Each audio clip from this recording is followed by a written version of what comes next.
Happy Sunday everyone and welcome to La Gigi's Kitchen. Today I will be sharing my delicious churros recipe with the homemade delicious cajeta sauce. Let's get started.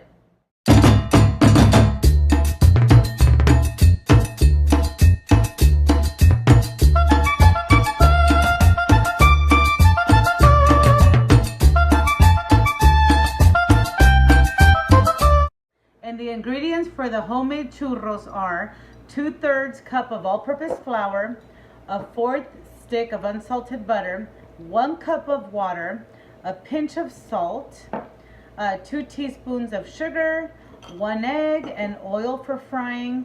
And if you don't have those pastry bags, you can use a Ziploc bag. And I have 2 medium size, but you can also use a large. And then over here, we have the ingredients for the cajeta. We have 1 quart of whole goat's milk. This is very important ingredient. You cannot substitute with any other milk.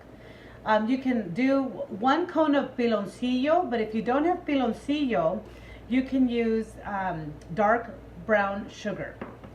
1 cinnamon stick and a 1/4 teaspoon of baking soda. And you will need this with a little bit of milk, just a 1/2 teaspoon of goat's milk. So you want to reserve just a 1/2 teaspoon of goat's milk for your baking soda. And 1 teaspoon of vanilla extract. Okay, so the first thing we're going to do is we're going to use a nice sized pot. Okay, this is kind of big, but I'd rather it be big than too small. We're going to go ahead and put the goat's milk. Okay, so this is the entire quart of goat's milk. You're going to put it right into your pot, and the burner, I have it at medium, so you're going to leave it at medium or a little bit higher, but it's very important to keep stirring.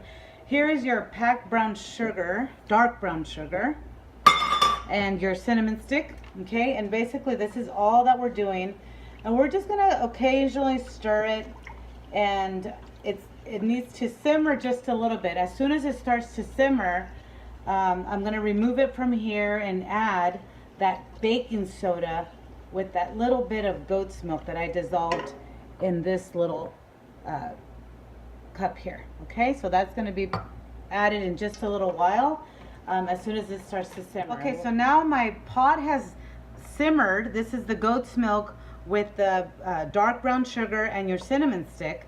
Okay, so now that you want it to look like this, make sure you use a large pot like this. I'm going to bring it over, and I'm going to just let it sit here for just a little bit. Okay, and what I want to do is I just want it to stop bubbling. So let me just let it sit here for just like a few minutes. Okay, so now I have my pot here. It's still, obviously it's very, very hot, but it's off the burner, and that's exactly what I want. I don't want the heat of the burner on it.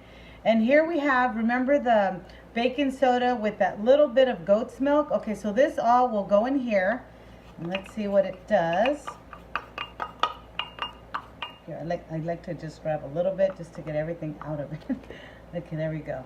So now, this is supposed to just sit like this, and it will, the baking soda, what it's going to do, it's going to make it rise a little bit. So I see already the little bit of like frothy on it, so that is just gonna,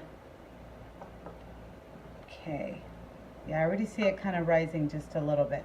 So that is gonna, that's a very important ingredient. So in a few minutes, what I'm gonna do is I'm gonna transfer it back to my burner, and I'm gonna let it stay in my burner for, here we go. It smells good, and it's gonna be medium. We're going to leave it there, and actually we're going to leave it here, stirring occasionally. This may take up to 45 minutes, okay? Just so you know, this can take a little long, because what you want it to do is you want it to thicken, and the consistency is going to be more like a warm honey, like a maple syrup type of consistency, and the rich golden color. It's already turning a little more of a color. So here I'm starting the mixture for the churros. We're going to put some water in this preheated pot that I have here. The butter, drop the butter in there, and the sugar. And a pinch of salt. Okay, So that we want it to boil up, and of course the butter needs to melt. So let's give that a little bit, let it boil up. Okay, everybody, remember to keep stirring your cajeta. Okay, this still has to keep stirring, and we have about 20 minutes into this already, so I am keeping an eye on that. And now let's go over here to my right. I have that other the dough that I'm preparing here, the water, the sugar, and now what I'm going to do here is the flour. I'm going to add the flour here. Okay, what I want to do is I'm going to shut it off. I'm going to turn the heat off completely. Okay, and I have to do this quickly. Where's my towel, because this is hot. Okay, so this is exactly what I need to do right here. Okay, so now that the dough is not as hot, it's still warm, but it's not like piping hot, I'm going to add that egg. Okay, the entire egg goes in there, and I have to keep working it. Okay, and it's going to look like it's not wanting to bind, because that's what egg does, but just be patient.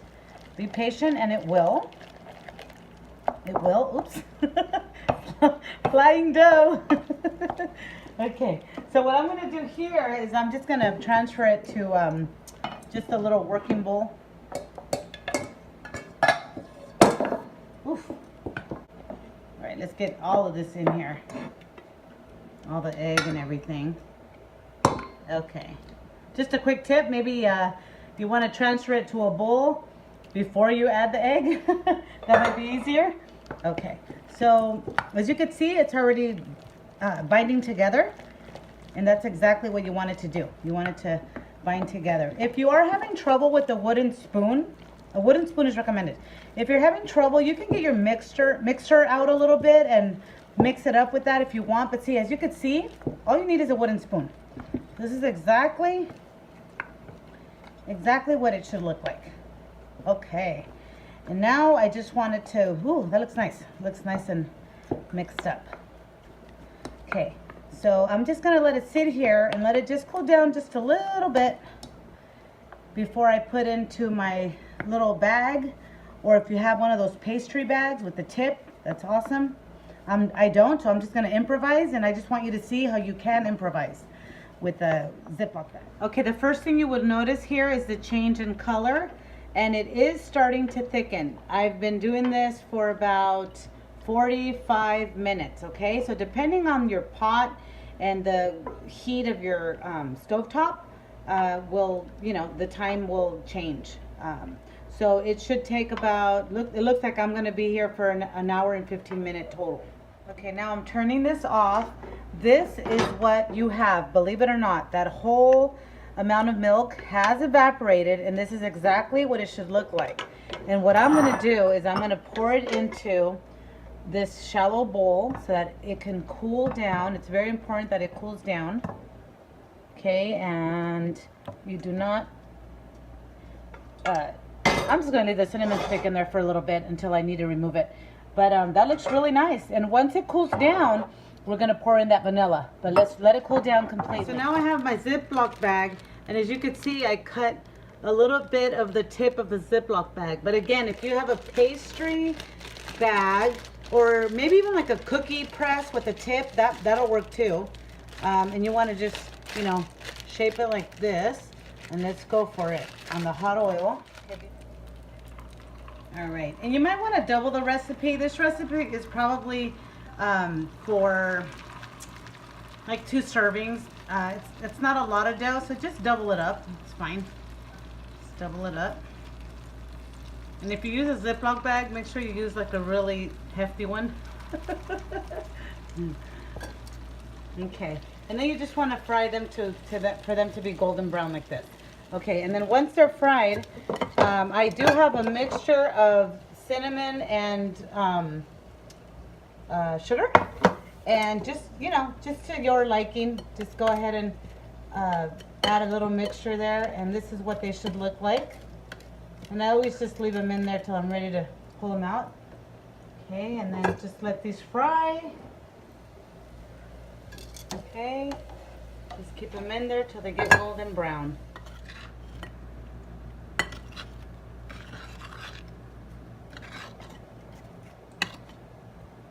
So here we have your cajeta. It's totally cooled down and it did thicken, and the more it sits, it will thicken. So like in your refrigerator, you want to add your vanilla to that. Okay, this is the last thing I added. Some people can want to add a little bit of rum or something like that, but I don't really care for it. If you want, you can. So basically this is your cajeta, and like I said, the more that it sits, especially in your refrigerator, it will thicken to the point where you would want to loosen it up a little bit if you need to in the microwave. And now I'm going to show you my delicious churros. Okay, pair it up with your favorite ice cream. Your cajeta goes right in here. Oh, look at that. Yum. You could even pour some on your ice cream. Look at that, delicious. Drizzle it on your churros. Look at that presentation, yummy. If you want to be the hit of the party, let me tell you, make some churros. So let's taste it.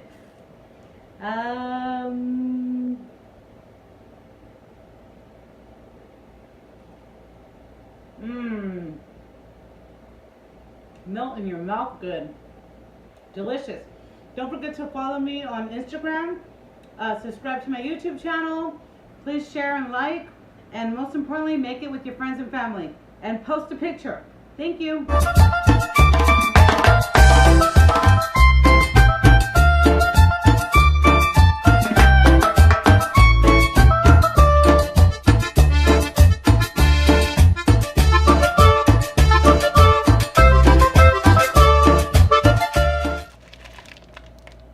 And you just want to let it fall. Oh! Oh well, malfunction. You want to just let it fall. Oh! Okay, everybody. Okay, I'm just a normal mom. I burst the bag. Okay. Oh my God. Okay, this is funny. Okay, hey, it's working now. I'm just gonna have to get another bag. So you don't want them to be too close together. So be very careful. You just want to fry like a couple.